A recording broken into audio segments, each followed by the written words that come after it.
नमस्ते दोस्तों, आज लेके आई हूँ ये कैल्शियम विटामिन प्रोटीन से भरपूर हेल्दी लड्डू की रेसिपी। सुबह सुबह सर्दियों में एक लड्डू खा लीजिए गुनगुने दूध के साथ, पूरा दिन एनर्जेटिक रहेंगे क्योंकि ये लड्डू एक दो नहीं पूरे 100 गुणों से भरपूर हैं। अगर आप में खून की कमी है या फिर कैल्शियम की कमी है, घुटनों में कट-कट की आवाज़ आती है, घुटनों में ग्रीस कम हो गया है, तो भी आप इन लड्डुओं का सेवन ज़रूर कीजिए। और पढ़ने वाले बच्चों को भी ये लड्डू ज़रूर खिलाने चाहिए। उन्हें सर्दी से बचा के रखेंगे, याददाश्त को बढ़ाएंगे और आँखों की रोशनी को बढ़ाएंगे। और जो न्यू मदर हैं, जच्चा हैं, उनके लिए भी आज की जो रेसिपी है बहुत ही बेहतरीन है, बहुत फ़ायदेमंद है। और इन लड्डुओं को आप एक बार बना के 3 से 4 महीने तक रख सकते हैं। तो फिर चलिए इस हेल्दी रेसिपी को बनाना शुरू करते हैं। तो लड्डू हम देसी घी में बनाएंगे। सबसे पहले 1 कप घी ले लेते हैं। लास्ट में मैं आपको बताऊंगी टोटल कितना घी लगेगा और कितने लड्डू बनेंगे। तो ये मैंने 1 कप घी ले लिया है। तो अब ले लेते हैं 1 पैन और इसमें थोड़ा घी डालेंगे, 1 चम्मच डाल लेते हैं। और इसमें डालेंगे ये बादाम, लगभग 100 ग्राम है। और साथ ही इसमें 50 ग्राम हम काजू लेंगे और 50 ग्राम ही अखरोट लेंगे। और तीनों चीज़ों को 1-2 मिनट हम रोस्ट कर लेंगे। ये जो ड्राई फ्रूट लिए हैं दोस्तों, सेहत के लिए बहुत ज़्यादा अच्छे होते हैं। बादाम जो होते हैं हमारी स्किन के लिए, बालों के लिए, दिमाग के लिए हर तरह से अच्छे होते हैं। और जो अखरोट लिए हैं वो तो अगर घुटनों में चिकनाई ख़त्म हो रही है, घुटनों में चिकनाई कम हो गई है, तो उसको भी दोबारा से बनाने का काम करते हैं। और याददाश्त कमज़ोर हो रही है तो याददाश्त को भी बढ़ाते हैं। तो इनको देखिए 1 से 2 मिनट हमने रोस्ट कर लिया है। तो एक प्लेट में इनको हम निकाल लेंगे। और ये जो घी बचा हुआ है थोड़ा, इसी में हम ये देखिए आधी कटोरी ये मगज लिए हैं, इनको भी रोस्ट कर लेंगे। ये जो मगज होते हैं, खरबूजे के बीज हैं, ये भी सेहत के लिए बहुत अच्छे होते हैं। बच्चों की याददाश्त बढ़ाते हैं और आँखों की रोशनी भी बढ़ाने में ये काम आते हैं। इनको भी हम थोड़ी देर रोस्ट करेंगे। जब ये रोस्ट हो जाते हैं तो चटक चटक की आवाज़ आनी शुरू हो जाती है, तो पता लग जाता है कि ये रोस्ट हो गए हैं। तो ये देखिए इनको थोड़ी देर चला लिया है और रोस्ट हो चुके हैं। तो अब इनको भी हम इसी प्लेट में निकाल लेते हैं। अब पैन में थोड़ा घी और डालेंगे। और ये लिया है मैंने लगभग 100 ग्राम गोंद है। तो घी को हमने गरम कर लेना है और मीडियम फ्लेम पे गोंद को फ्राई करेंगे। थोड़े 2-3 दाने डाल के देख लीजिए, गोंद फूल जाना चाहिए, तो समझ जाना घी गरम है। तो इसको हम थोड़ा थोड़ा डालेंगे और 2-3 बार करके रोस्ट करेंगे। जब गोंद इस तरह से फूल जाए ना, बिल्कुल मोती जैसा हो जाए, तो समझ जाना ये फूल चुका है। तब इसको निकाल लेना। और ठंडे घी में नहीं डालते, गरम घी में ही गोंद को डालना होता है और मीडियम फ्लेम पे फ्राई करना होता है। नहीं तो बीच में से कच्चा रह जाएगा, दाना रह जाएगा, फिर वो दांत पे चिपकेगा। तो ये देखिए इस तरह से मैंने सारे गोंद को भी फ्राई कर लिया है। पैन में थोड़ा घी और डालेंगे। हम घी ज़्यादा नहीं डालेंगे, 1 चम्मच आधी चम्मच आवश्यकता अनुसार डालते रहेंगे। और ये देखिए ये थोड़ी किशमिश ली है, किशमिश भी हम रोस्ट करेंगे। ये बहुत जल्दी रोस्ट हो जाती हैं, 1 मिनट भी नहीं लगती, फूल जाती हैं। और किशमिश भी खून की कमी को पूरा करती हैं, सेहत के लिए अच्छी होती हैं, सर्दी खांसी जुकाम से बचा के रखती हैं। तो ये देखिए थोड़ी फूल गई हैं, तो इनको भी हम निकाल लेंगे।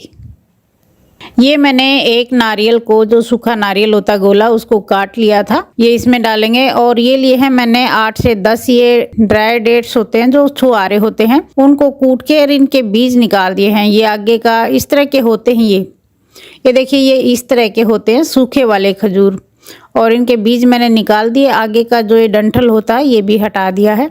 तो इनको भी हम थोड़ा रोस्ट करेंगे। और बहुत ज़्यादा रोस्ट करने की ज़रूरत नहीं, बस 1 मिनट में ही ये रोस्ट हो जाएंगे।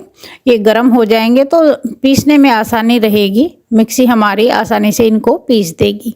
तो ये देखिए रोस्ट हो गए हैं। और जो नारियल होता है, नारियल में खूब सारा तेल होता है, घुटनों में, जोड़ों में चिकनाई बनाने का काम करता है, बॉडी की ड्राइनेस कम करते हैं।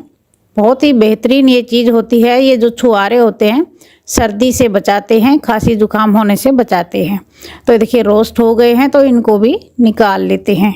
और ये लिए हैं मैंने ताल मखाने, इनको भी ये लगभग 50 ग्राम होंगे। इनको भी हम रोस्ट करेंगे। इनको लोटस सीड्स भी बोलते हैं और ताल मखाने भी बोलते हैं। ये कमर दर्द के लिए बहुत ज़्यादा अच्छे होते हैं। जो ताल मखाने होते हैं कैल्शियम का भंडार होते हैं दोस्तों, फाइबर से भरपूर होते हैं और हड्डियों के, जोड़ों के, कमर के दर्द को दूर करने में बहुत ज़्यादा फ़ायदेमंद होते हैं। इनको हमने 2-3 मिनट के लिए रोस्ट करना है। जब ये रोस्ट हो जाएंगे तो थोड़े क्रंची हो जाते हैं। हाथ से अगर तोड़ के देखेंगे तो फिर ये आराम से टूट जाते हैं। तो ये देखिए, हाथ से मैंने तोड़ के देखा तो ये टूट गया आराम से। तो अब इनको भी एक प्लेट में हम निकाल लेंगे। और ये लिए हैं मैंने 600 ग्राम भुने हुए चने हैं। इनको भी हम 2 मिनट के लिए चला लेंगे। वैसे तो ये भुने हुए होते हैं, इनको पकाने की आवश्यकता नहीं है, लेकिन बहुत दिन के रखे होते हैं तो अगर थोड़ी बहुत नमी होगी तो वो निकल जाएगी, ताकि जब हम इन्हें पीसेंगे तो आराम से इनका पाउडर बन जाएगा। और ये भुने हुए चने ना लो तो आप इसकी जगह गेहूं का आटा भी ले सकते हैं, या फिर ऐसे भी कर सकते हैं, आधा गेहूं का आटा ले लें और आधा भुने हुए चने पीस के ले लें। लेकिन ये जो चने होते हैं ना दोस्तों, गेहूं के आटे से बहुत ज़्यादा हेल्दी होते हैं। जैसे आपने देखा ना, घोड़े भी चने खाते हैं, कितनी ताकत होती है उनमें, शरीर को एनर्जी प्रदान करते हैं, बॉडी को स्ट्रॉन्ग बनाते हैं। और छिलके के साथ लें तो इनके फायदे और भी ज़्यादा बढ़ जाते हैं। तो ये देखिए, इनको भी 2 मिनट चला लिया है, तो अब इनको भी हम निकाल लेंगे। तो अब ये देखिए दोस्तों, पहले हमने ड्राई फ्रूट रोस्ट किए, मगज रोस्ट किए, किशमिश रोस्ट की, गोंद को हमने फ्राई किया, और ये 1 नारियल और 8-10 छुहारे फ्राई किए। ये मखाने हमने रोस्ट किए और ये चने हमने रोस्ट किए। अब मैं सबसे पहले ये चने पीस लूंगी। ये मैंने छोटे वाला जार लिया है, इसमें ज़्यादा बारीक पीस जाएंगे, तो थोड़े थोड़े डालूंगी और इनको मैं पीस लूंगी। ये देखिए, इस तरह का आटे जैसा बिल्कुल हम इनको बना लेंगे और एक बर्तन में डाल लेंगे। बड़े साइज का बर्तन लेना है। इसी तरह थोड़े थोड़े डाल के मैं ये सारे पीस लूंगी। और ये देखिए, सारे चने मैंने पीस के तैयार कर लिए हैं। अब ये जो काजू, बादाम और अखरोट हैं, ये भी हम पीस लेंगे। इनको बिल्कुल बारीक नहीं पीसेंगे, थोड़ा दरदरा पीसेंगे। तो ये देखिए, इनको भी मैंने पीस लिया है। और सारी चीज़ों को पीस के हम ये जो चने वाला आटा हमने बनाया है, इसी के ऊपर डालते जाएंगे। और ये जो मगज और किशमिश हैं, इनको हम बिना पीसे ही डालेंगे ऐसे ही। और अब ये गोंद है, इसको भी एक बार मिक्सी में पीस लेंगे। आप चाहें तो कटोरी से भी रगड़ सकते हैं, लेकिन मिक्सी में ज़्यादा अच्छा काम हो जाता है। तो ये देखिए, इसको भी मैंने पीस लिया है और इसी में हम ये मखाने डाल देंगे। दोनों चीज़ों को पीसेंगे, दोनों चीज़ें साथ में बहुत अच्छी पीसती हैं। तो ये देखिए, दोनों चीज़ों को, गोंद और मखाने पीस लिए हैं, इनको भी इसी में डाल देंगे। और अब जो ये नारियल और ये छुहारे हैं, ये भी हम पीस लेंगे। दोनों चीज़ों को इकट्ठा ही पीसना, क्योंकि ये जो छुहारे होते हैं ना, बहुत हार्ड होते हैं, ये जार के ब्लेड तोड़ सकते हैं। और इस नारियल के साथ पीसेंगे ना तो आसानी से पीस जाते हैं। तो ये देखिए, इनको भी मैंने पीस लिया है, इसी पे हम इनको भी डाल देंगे और सारी चीज़ों को मिक्स कर लेंगे। अच्छे से मिक्स कर लेंगे, हर जगह ये मिल जाना चाहिए। अब मीठा करने के लिए ये मैंने देसी खांड ली है। ये भी लगभग 600 ग्राम है। 600 ग्राम ही हमने चने लिए, 600 ग्राम ही देसी खांड लेंगे। और देसी खांड ना लेना चाहो तो आप 600 ग्राम ही गुड़ लेके थोड़ा पानी डाल के मेल्ट करके भी डाल सकते हैं। देसी खांड क्या होती है, बहुत सारे लोगों को पता नहीं होता, फिर पूछते हैं कमेंट करके कि देसी खांड क्या होती है। तो ये देखिए, मैं पैकेट दिखा देती हूँ आपको। ये इस तरह का आपको लिखा मिलेगा, देसी खांड। और जो देसी खांड होती है ना, चीनी से भी और बूरा से भी, दोनों से ज़्यादा हेल्दी होती है। तो इसको हम मिक्स कर लेंगे। 600 ग्राम चने हैं, 600 ग्राम ही देसी खांड है। और आप मिलाने के बाद चेक भी कर सकते हैं, कम मीठा लगे तो और मिला सकते हैं, नहीं तो ये बिल्कुल परफेक्ट बने हैं हमारे लड्डू आज जो हमने बनाए हैं। और अब डालेंगे इसमें बाइंड करने के लिए घी।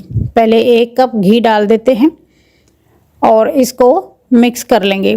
टोटल कितना घी मैं डालूंगी आपको बाद में बताऊंगी। अच्छे से इसको मिक्स कर लेंगे। और ये देखिए, ये इस तरह का हो गया है कि चिकना हो गया है, लेकिन पूरी तरह बंद नहीं रहा है, थोड़ा बिखर रहा है, जैसे पंजीरी होती है उस तरह का ये हो गया है। जो लोग कम घी खाना चाहते हैं, ज़्यादा घी पसंद नहीं करते, तो वो ये पंजीरी बनके तैयार हो गई है। 3-4 चम्मच कटोरी में डालिए और सुबह सुबह खा लीजिए, ऊपर से दूध पी लीजिए, बहुत हेल्दी है। लेकिन आज मैं इनके लड्डू बना रही हूँ तो मैं इसमें और घी डालूंगी। टोटल मैंने इसमें 3 कप घी डाला है और ये लगभग 600 ग्राम ही हमने इसमें घी डाला है। और ये देखिए, अब ये बंधने लगे हैं। इस तरह का मिक्सचर हमने ये मिक्स करके बना लिया है। तो अब हाथों को एक बार साफ कर लेंगे और इसके फिर लड्डू बांध लेंगे। आप छोटे बड़े जिस भी साइज के बनाना चाहें बना सकते हैं। ये जो लड्डू हैं दोस्तों, आप इन्हें सर्दी में ज़रूर बनाइए और 3-4 महीने भी ये ख़राब नहीं होंगे। बच्चे भी कहीं बाहर जा रहे हैं, आप इस तरह के लड्डू बना के दे सकते हैं। मैं भी आज ये अपनी बेटी के लिए ही बना रही हूँ, मेरी बेटी को भी जाना है तो ये लड्डू बना के मैं दूंगी। जब बच्चे घर से दूर रहते हैं ना, तो सुबह खाना बनाने में देर हो जाए, ऑफिस जाना, तो सुबह सुबह एक लड्डू खा जाएं, ऊपर से दूध पी जाएं, तो बच्चे पूरे दिन हेल्दी रहते हैं, एनर्जेटिक रहते हैं। तो इस तरह से ये सर्दियों में लड्डू बना के ज़रूर देखना।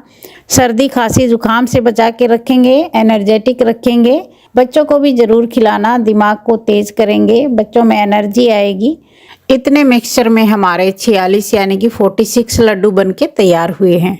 तो दोस्तों, आपको ये आज की लड्डू की रेसिपी पसंद आई हो तो लाइक शेयर ज़रूर करना और चैनल पर नए हो तो चैनल को सब्सक्राइब करना बिल्कुल मत भूलना। जल्दी मिलते हैं नई वीडियो में, तब तक के लिए take care, bye bye, thank you.